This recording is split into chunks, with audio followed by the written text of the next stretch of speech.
Once again, good morning. We will continue this morning our book series on Paul's letter to Titus. This is now our third sermon on Titus chapter 2, verses 1 to 10. And as what we have been saying since the beginning of chapter 2, this section of Paul's letter is about his instruction for Titus on what to teach the church. Chapter 1 is about appointing elders, appointing pastors. And it's about taking action against false teachers. These are the things that Titus must be careful to do. Chapter 2 is about teaching. As a pastor, what are the things that Titus must teach the church? And by implication, what are the things that the church must be or must do? And so far, we have been learning through Titus chapter 2, 1 to 10, how we should live as Christians, how we should conduct ourselves in light of the gospel. And basically, the argument for this passage, the main idea, the main thing that all of us must do is the same thing from our previous sermons. That is, that you and I must live gospel-appropriate lives. Now, what does that look like for each member of the church? We have read in verse 2, older men must be sober-minded, dignified, self-controlled, sound in faith, in love, and in steadfastness. Older men are to be these things. In the same way, older women, likewise, are to be reverent in behavior. Not slanderers or slaves to much wine. They are to teach what is good, and so train the young women to love their husbands and children. Young women, as what we have considered, also must be self-controlled. Verse 5. They are to be pure, working at home, meaning good managers of the household, kind, and submissive to their own husbands, that the word of God may not be reviled. Hindi mahulian ang ulong sa Ginoo. So, muna siya ang challenge for the younger women. And then last week, we have begun verse 6 for young men. Young men are to be, or as Paul would say, likewise, verse 6, urge the younger men to be self-controlled. Verses 6 to 8 is Paul's instruction once again to Titus. It's directed at him. That's why the verb is for Titus. Titus is the one who will urge. Verse 7, Titus is the one who will show himself. So Titus is the one being instructed here. But by implication, we learn in verse 6 that the young men are to be self-controlled. They are to be sensible. They are to be temperate. Titus must teach them to be self-controlled. But as what we will see here, Titus must not only teach, he must also show. Look at verse 7.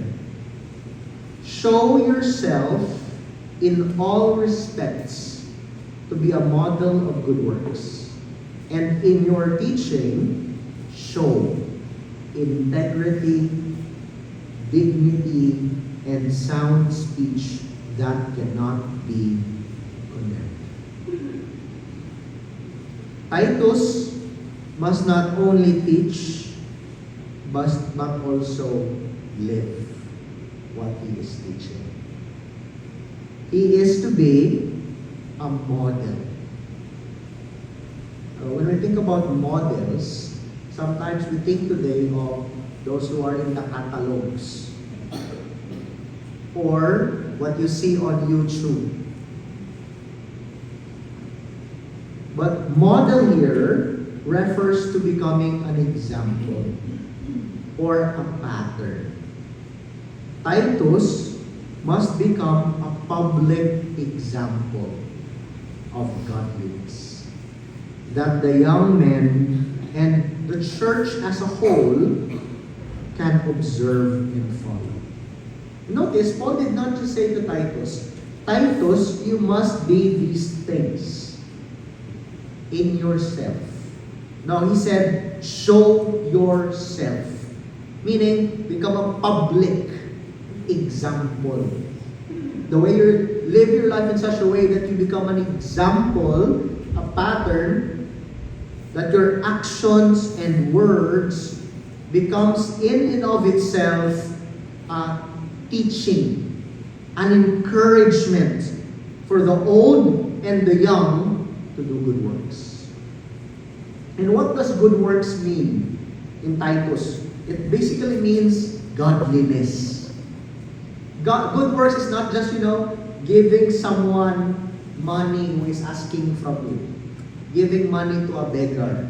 Yes, that's a good work, but good works in Scripture is comprehensive. Your life, your words, the way you respond to your wife, the way you respond to your husband, those are part of good works. And Titus, as Paul would say, is to become an example of good works. It's synonymous to godliness. Titus must be a man marked by godliness. His pattern of conduct must exhibit an exemplary measure of Christ-likeness. In other words, kung magtulok ang mga tao sa kabuhit ni Titus, mag-observe kung paano siya mag-act, mag-speak, mag-make decisions, it must show godliness. He must be an example of good works. But not just his life. According to the Apostle Paul, Titus must also show some qualities in his teaching. Once again, turn your attention to verse 7. And in your teaching, show integrity. So he's not just talking here about the general way of life anymore. He's talking specifically about qualities that should mark Titus' teaching. His teaching should show integrity, meaning that it is uncorrupted, that it is pure. In both his manner and his message, it must show purity.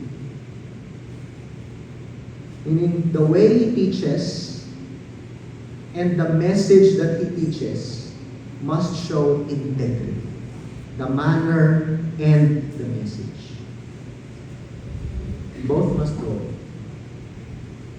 It's not enough that he has a good message if his manner of teaching shows corruptedness. It is also not sufficient that he is really good pure in teaching, but his message is corrupted. His manner and his message, his act of teaching and his content of teaching must be uncorrupted. In other words, integrity, pure. Unlike the false teachers. Now, what were the false teachers doing? Titus chapter 1 verse 11, if you could look at that passage, what were they doing?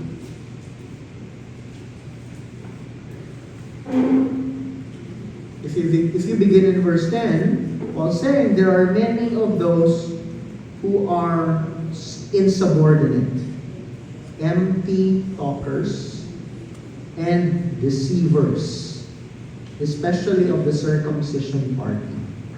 They must be silenced since they are upsetting the whole families by teaching. What are they teaching? We don't know exactly, but they're teaching for shameful gain what they ought not to teach. This is the pattern of the false teachers in King. Titus is to do the opposite. His teaching must show integrity. They are teaching for shameful gain, so that they may gain something, whether that is monetary or not. Titus must do the opposite. His doctrine and his action must come from, or must resemble purity. Ang ginatudlo ni Titus, sulit sa ginatudlo sa mga false teachers. Ang manner sa pagtudlo ni Titus, sulit sa manner sa pagtudlo sa mga false teachers. Integrity. Secondly,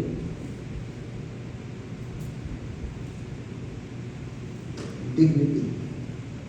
Once again, go back to chapter 2, verse 7. And in your teaching, show integrity, dignity. Dignity means seriousness. Seriousness in his teaching. Okay na siya yung doon ka-joke sa tumak.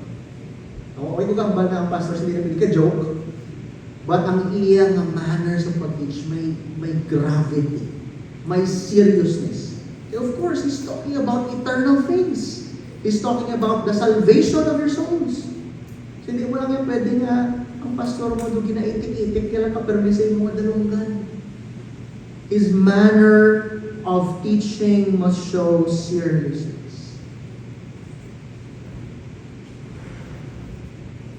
And remember, this word, dignity, is already used for the older men in verse 2. Older men must be dignity. Dignity is what makes a person respectable in the eyes of people. Meaning, mapatihan ka sa ginambal. Masaligan ng iyong ginambal. Respectable ka. But here, specifically for Titus, this means that his manner and message must be characterized by respectability. Meaning the way he teaches, his manner and his message is respectable. This is in contrast with the false teachers. Because remember, the false teachers were empty talkers. Chapter 3, verse 9, look at how Paul described them. They were having foolish controversies, genealogies, dissensions, quarrels about law. They are unprofitable and worthless. That's the kind of false teachers they have in Greek. Titus is to be the opposite. His teaching, his manner must be characterized by respectability, dignity. But also, it must be sound. Look at once again chapter 2, verse 7.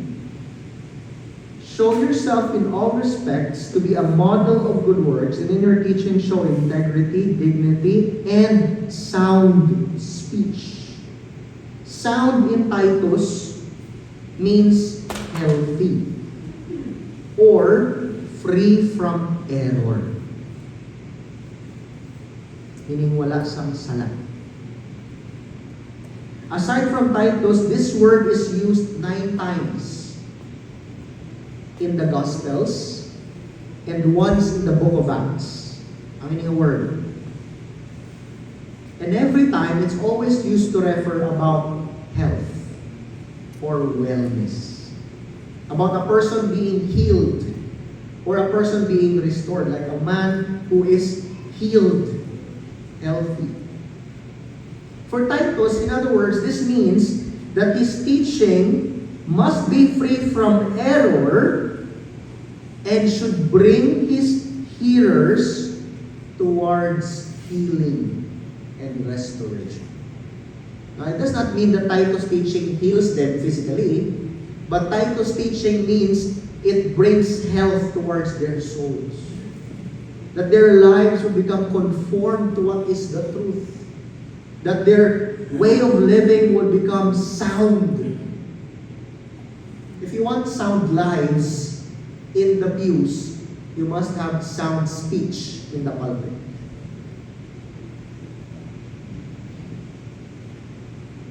And so Titus must bring this kind of speech that is healthy, making you healthy. Robert Yarbrough, in his commentary on this word, said, and I quote, "Words can cripple and harm." Yes, words can cripple and harm. But Titus' teaching is to be restorative and healing.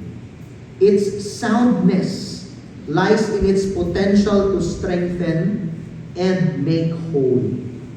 The result will be teaching that cannot be. In other words, Titus must teach in such a way that he brings his people towards strength, wholeness, healing. That as you grow in the gospel, you become more and more healthy. And what's the result? Verse 7, speech that cannot be condemned. It is beyond reproach. In other words, that the people around cannot revile. Na hindi masuyapan ang ginatudlo. Nga hindi sila makampapay Titus na sala-sala na ginatudlo. Or hindi pa natutupod ang imo ginatudlo. You see, Paul is concerned about the outcome of Titus' ministry. He does not want the people, the opposers of the gospel to slander, to revile, to reproach the teaching. And what is the purpose why Titus must do these things? Why must Titus be an example in his life and in his teaching? Look at once again verse 7, so that an opponent may be put to shame, having nothing evil to say about us. It's in verse 8. Show sound speech that cannot be condemned, so that an opponent may be put to shame, having nothing evil to say about us. This is why Titus must be an example. This is why Titus must teach with integrity, dignity, and sound speech, so that he may silence the opponents of the gospel. And this could be the false teachers that Paul is talking about in chapter 1. Or this could also refer to anyone in general who opposes the gospel.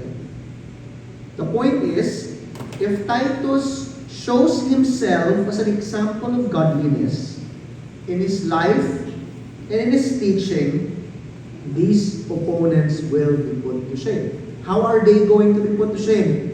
Because they will have nothing evil to say about us. Who is the us? The church. You know what? When pastors do not live according to what the scripture commands them to do, if their teaching is not on par or faithful to what the Bible says, you know who suffers? The church. The testimony of the church. And how many times have we heard of celebrity pastors falling, and how that brought shame upon the name of Christ and upon the testimony of the church. So this is a very important charge for Titus as a minister of the gospel. He must become an example. Ini magkabuhi si Titus, magtudlo si Titus, nga ang mga tao dito sa wala isang may ikumod, nag-isawahin sa iyo. It does not mean a perfect life, but it means above reproach.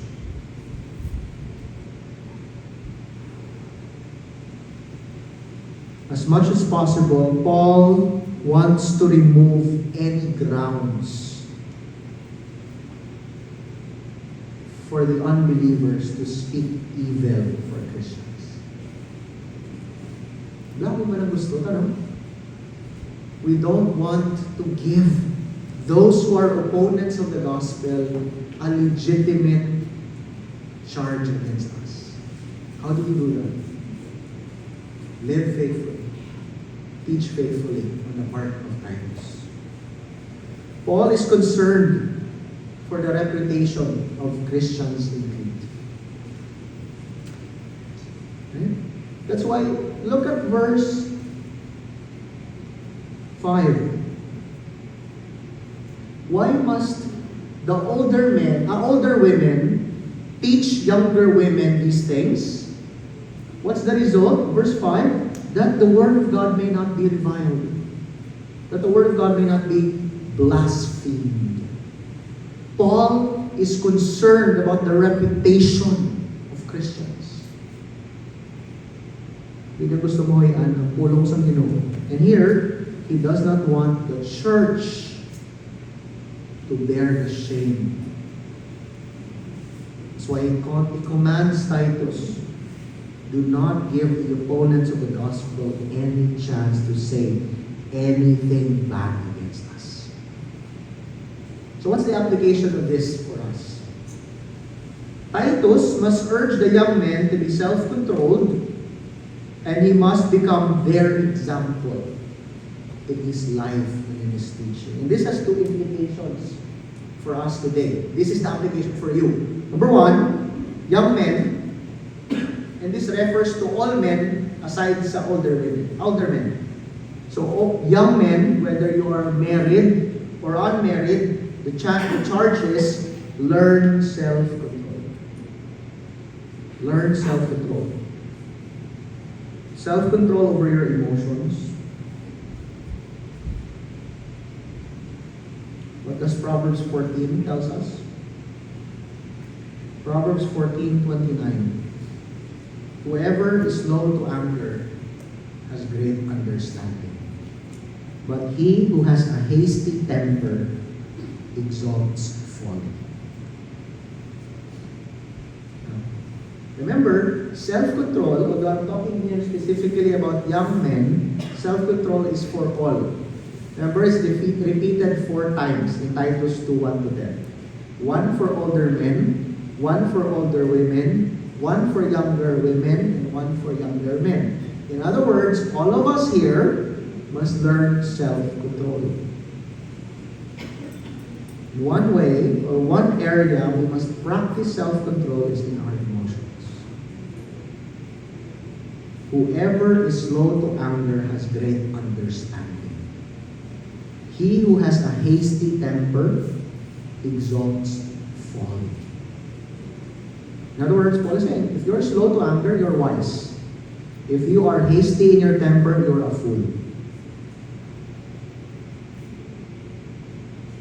One area also that we must practice self-control is over our tongues. Over our tongues. And this is very important because if you don't bridle the tongue is a consuming fire, according to James.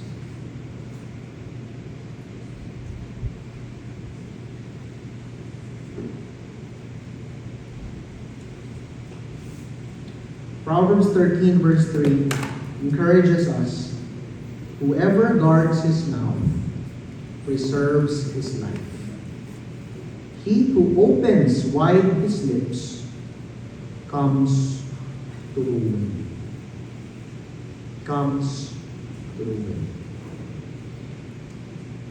The same is also Proverbs 10 Verse 19, when words are many, transgression is not lacking. But whoever restrains his lips is prudent. Meaning, learn to keep your mouth shut. There are times for speaking, and there are times for silence. When words are many, transgression is not lacking. Another area that we must learn self-control is in making decisions. Right? Sometimes young men are prone to making decisions, bad decisions, because of a lack of foresight or prudence. Proverbs 27, verse 12 tells us, the prudent sees danger and hides himself, but the simple go on and suffer for it. What's a prudent man? A prudent man is careful about his thoughts. He tries to see what are the implications of my actions, of my decisions today. And the author of of Proverbs is saying, the prudent, the one who carefully considers things before he decides, he sees danger and he hides himself. But the simple, it just goes on and on and on, and he suffers. That's a call towards making wise decisions. Prudence. Another area that we must exercise self-control is over our thoughts. Now, I give you this. Sometimes thoughts comes into your mind and you did not put it there. Sometimes you see that in social media, sometimes the enemy puts that. Sometimes it just comes out of you. How do you do with those things? Remember Philippians chapter 4, verse 8. Paul says, finally, brothers, whatever is true, whatever is honorable, whatever is just, whatever is pure, whatever is lovely, whatever is commendable, if there is any excellence, if there's anything worthy of praise, think about these things. Justin and I was talking yesterday about this word, the doom scrolling. You know what doom scrolling is? I thought it's just mindlessly, swiping your social media. But it has a technical term. Doom scrolling technically means looking at unhelpful things in social media that triggers your anxiety, your fears. And sometimes we tend to do that. We tend to focus on the negative things and we entertain them in our minds. When we do that, we lack self-control. We are not exercising control over our thoughts. And guess what? We can't say, if we have an evil thought in our minds, we can't say, I will not entertain that. You are not a slave to your unhelpful thoughts, your evil thoughts. You can say, I will think about these things. And it takes mindfulness to do that, right? It takes you being conscious of yourself and your sphere of thought. Yung mga balagag lang, dali lang yun, negative na ko. Hindi ko na mag-focus sa mga amo ng amutang, mag-focus ko sa honorable, sa true, sa just, sa pure. You know what? That's why that's very important. Because whatever you allow or whatever you retain in your thoughts will come out of your mouths and will also come out with your actions. That's why those people who entertains the opposite of these things, Philippians 4, 8, and 9, most likely these are the people who will find fault in everything.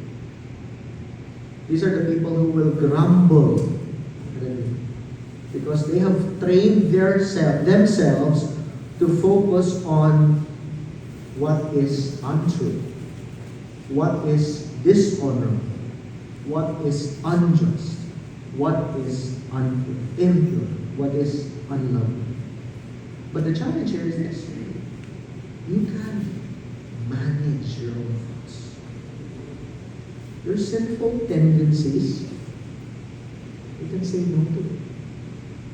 You are no longer a slave to sin.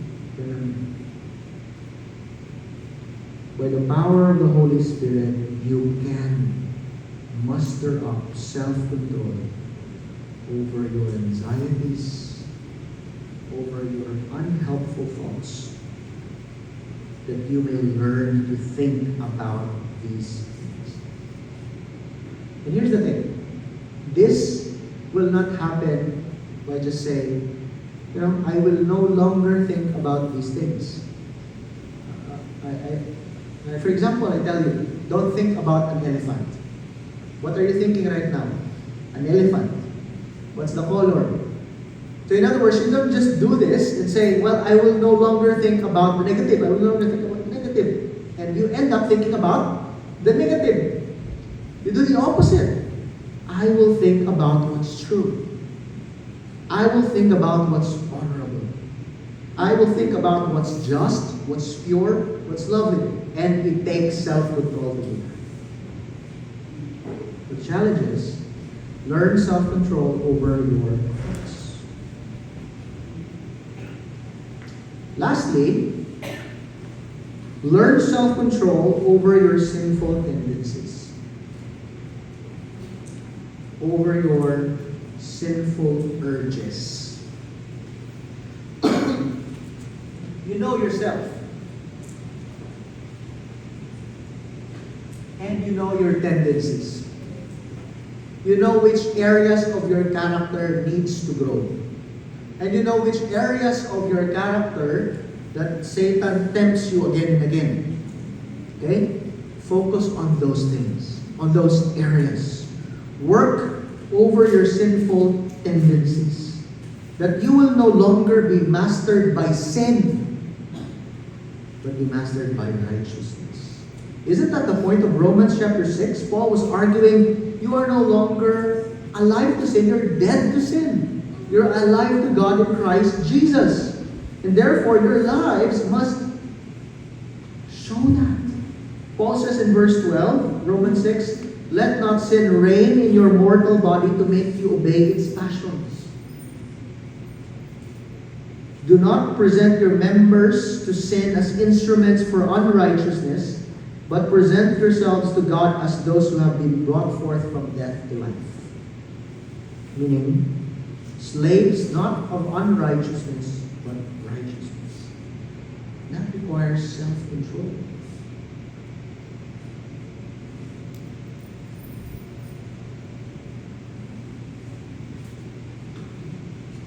How about for men like Titus?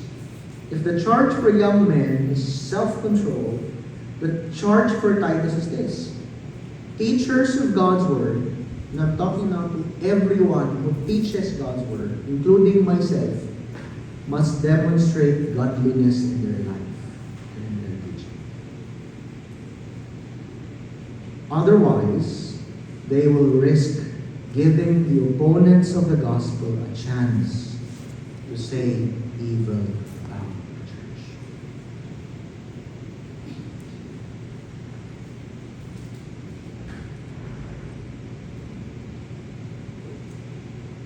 There's another recent event wherein a very good pastor has fallen to adultery. It saddened me because I have just read his book this year. And it was very good. He was brilliant. But he has confessed to adultery. And he has vacated his office. He's no longer a pastor. He stepped down and he's pursuing church discipline. He's putting himself under the discipline of his church. That's good. That shows that he is repentant and is willing to be disciplined for it. But the point is, when pastors fall, it brings shame to the church. That's why the charge for pastors is to demonstrate godliness in their life and in their teaching. Now, we come to the third category in Paul's exhortation in Titus 2, 1-10. We come to the bond servants, or literally, in their time, slaves. And this is Paul's common practice. Whenever he gives instruction to the husband, to the wives, to the children, and to the bond servants, because they are part of the household. And remember, Titus 2, 1-10 has in it the idea of the household. That's why there's an encouragement for younger men, younger women, older men, older women. And here Paul also addresses the bondservants. But normally, Paul addresses both masters and slaves. But you don't see that here. Paul only addressed the latter. The slaves, he did not address the masters, which probably implies, according to many commentators, that these are Christian slaves who work under unbelieving masters. Okay? So, what should Christian slaves at that time do as they serve their unbelieving masters?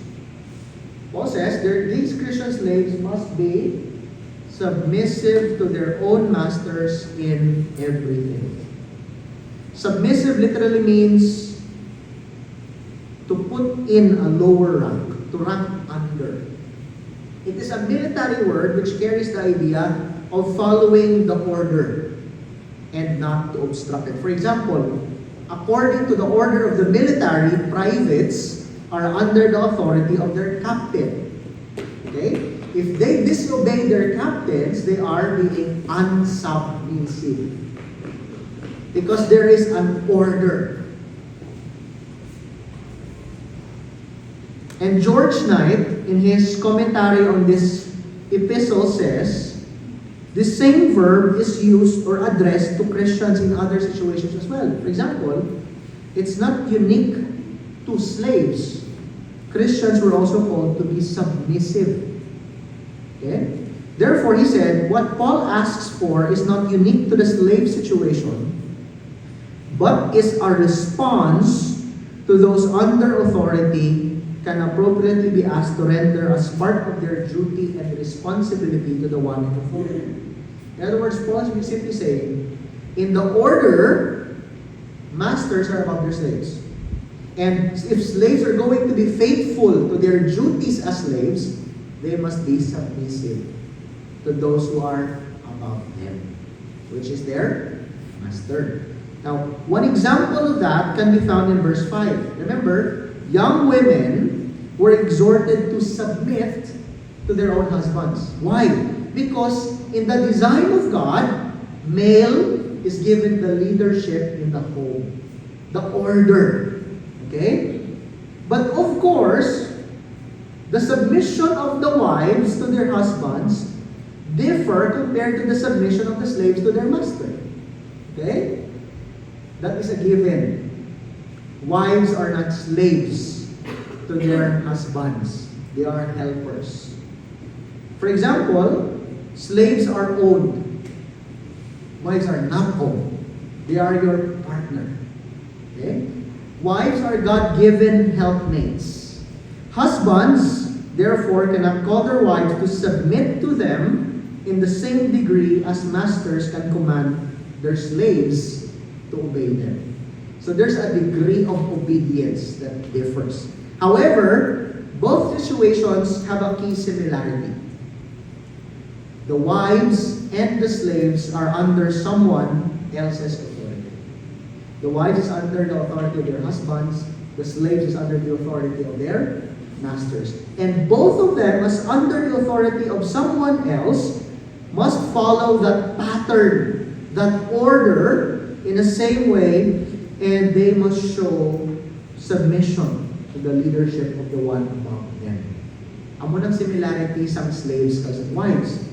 Hindi siya, however, similar in degree, but similarity in that they are both under the authority of another. Okay?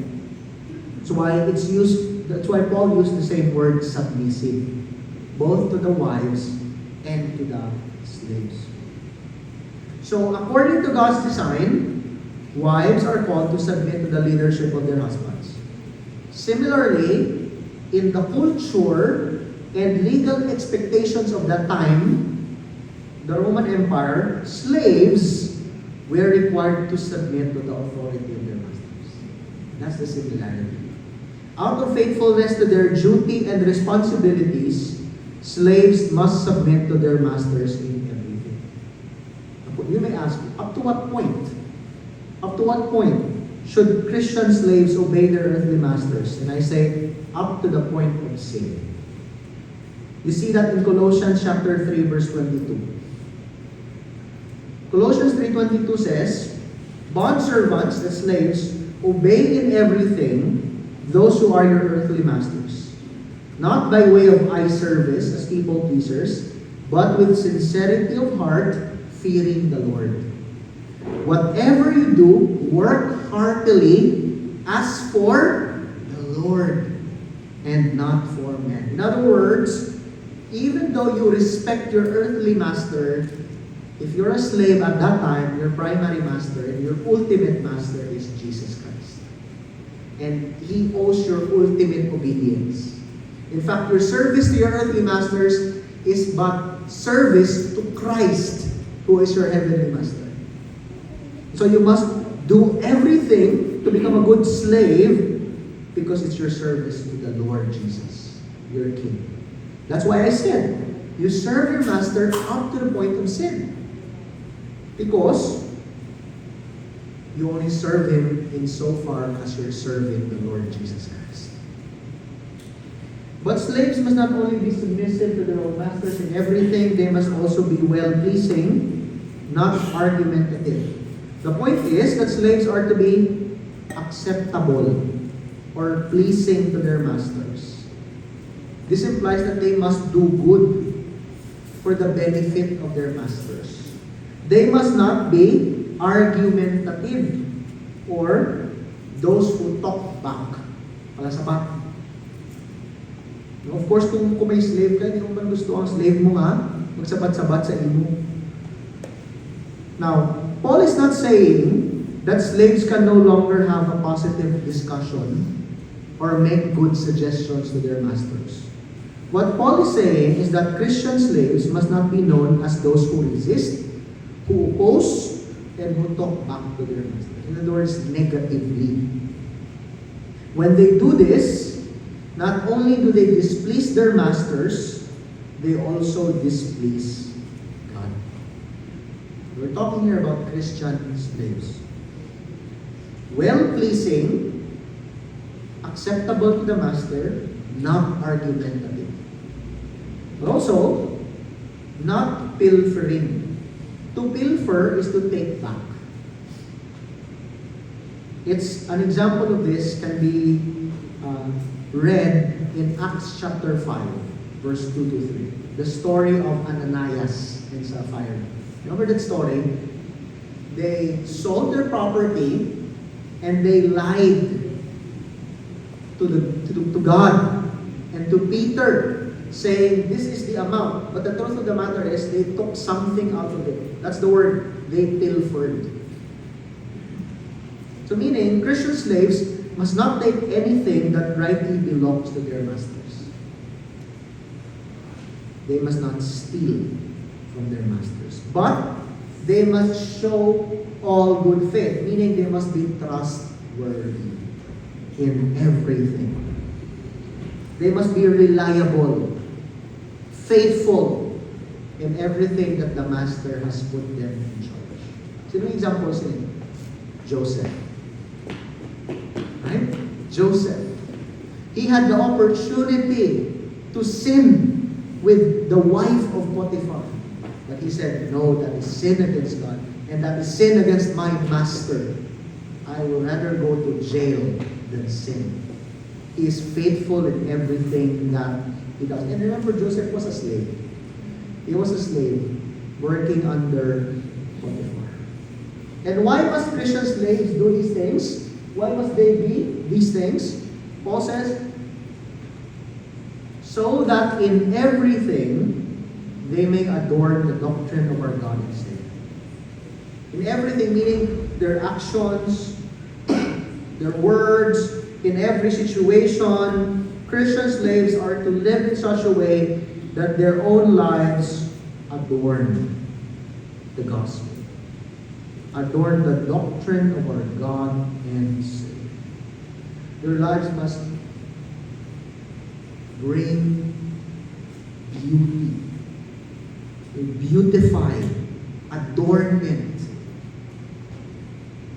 may amplify, mapagwapa niya pagid ang gospel. When Christian slaves, even though they work under unbelieving masters, if they are submissive, if they are well-pleasing, not argumentative, if they are not pilfering but faithful, ano ang pinsar sa master? Tutuod, ginagurong ginapatihan niya ng gospel. Nga nag-amo na siya. Nga mo na yung action. The life of a slave becomes an adornment of the gospel. And normally, adornment is a word associated with the rich. Kaya nga sila may gold, may silver, may pearls, right? But here, according to Paul, the lives of faithful slaves adorn the gospel. Grabe na privilege. Ang imo kabuhi, biskan ikaw ang pinakanubo sa society, your life adorns the gospel. Nagapagwapa sa mensahe na ang Ginoo nagaluwas. Ganong application sila sa ating subong. Number one, why man sa ating sang slave? How does this apply to our lives today? Okay. None of us here are slaves like the people to whom Paul is originally talking to. But many of us here are workers and employees who have supervisors or bosses who have authority over us. And so, this instruction by Paul to the Christian slaves in Crete should challenge us to work in such a way that adorns the gospel. Meaning, ang imong conduct towards imong supervisors, ang imong attitude sa imong workplace should show the beauty of the good news that God saves sinners. Anong tsura sila practically? Why mo ginabakbite ang mga boss sa likod with your co-workers? Ikaw lang ha, namin ka sa imong boss, magtubangay ka mo, magtalikod ka, inahanap ka sila ka. That's not a good testimony. You don't steal supplies from the office. Why ka ka pangawat bond paper, why ka pangawat sa kung ano da, sa opisina. You don't steal time by being late.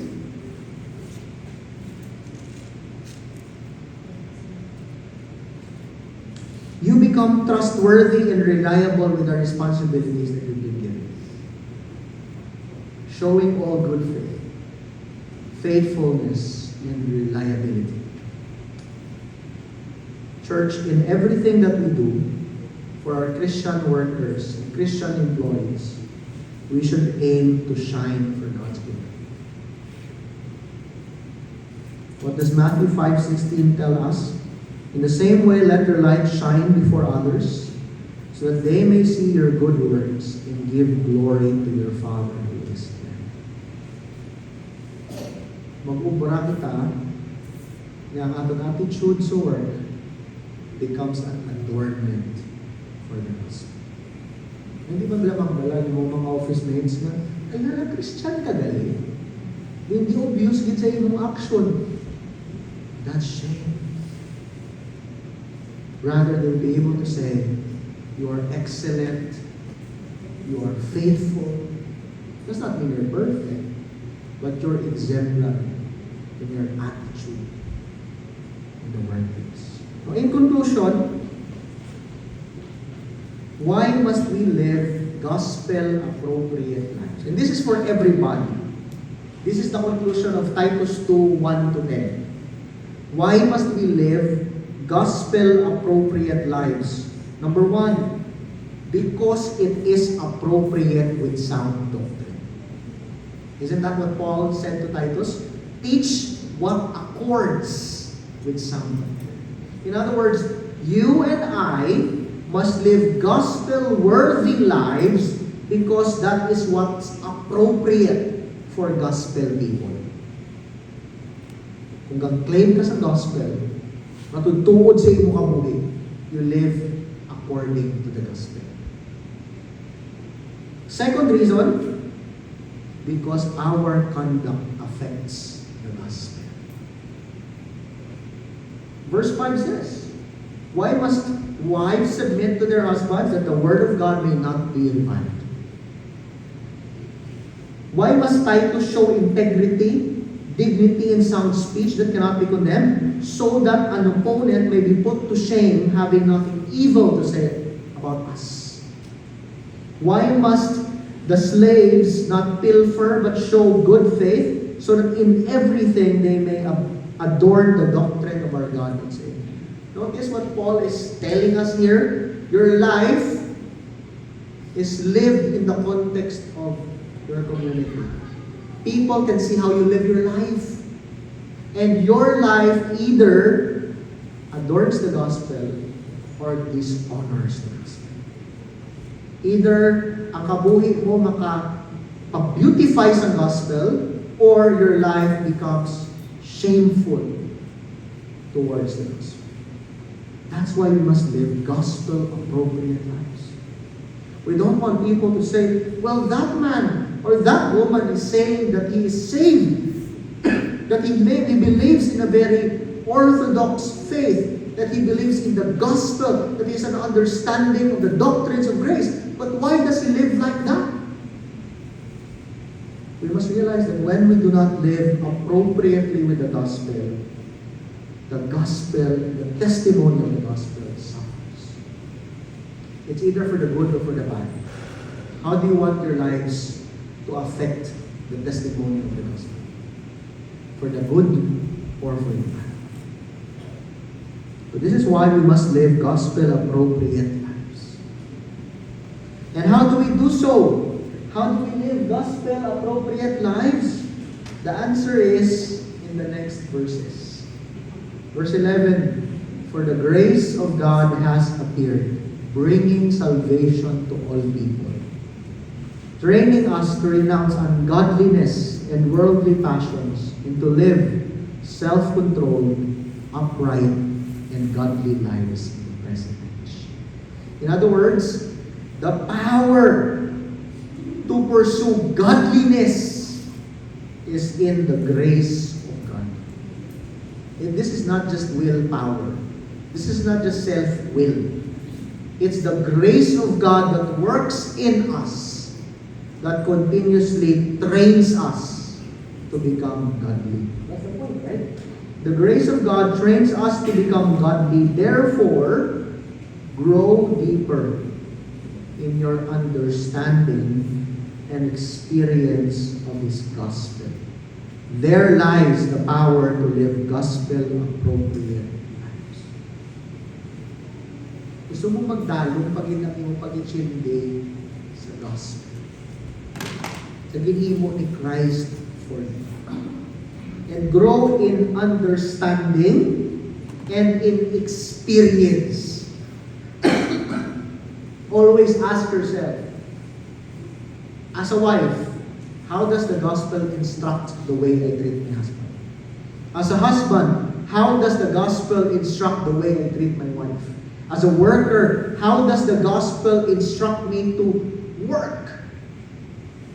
As a pastor, how does the gospel challenge me to live and to teach? The gospel should be at the center of our lives. Christ's life, death, and resurrection must transform everything about us. And how does that happen? It does not happen in a vacuum. It happens by us growing deeper. Meaning every day, refresh yourself with the gospel. Every day, preach the gospel to yourself. Every day, draw strength from the gospel by the power of the Holy Spirit to work, to be a good wife, to be a good husband, to be a good student, to be a good worker, to be a good businessman, to be a good employee. Ang gospel dapat dala sa atin, kaanggakan sa ating power. It's the grace of God that makes us and trains us to become God. So, challenge is this. This week, every day, remind yourself of the gospel. That Christ has come to live the perfect life that you cannot live. That Christ died on your behalf at the cross so that you don't have to pay for your sins anymore. That He has satisfied the demands of God's law so that instead of you, He died on your place. And that He was buried. And on the third day, He rose from the dead so that you may have forgiveness for your sins. Reconciliation with God. That you may have life. Embrace that truth every day. You need that every day. Don't be content with just being reminded of the gospel on a Sunday. Or remind yourself of the gospel every day. Adlaw-adlaw, dumduma ang ginhimo sa Ginoo pag ni Kristo Jesus sa ito. Taga-muna ang gamitang motivation to do whatever God calls you to do. Let's pray. Our Father in heaven, we thank you, Lord, that we can have transformed lives because of the gospel. We cannot do this by our own willpower. We cannot, just pull up our bootstraps.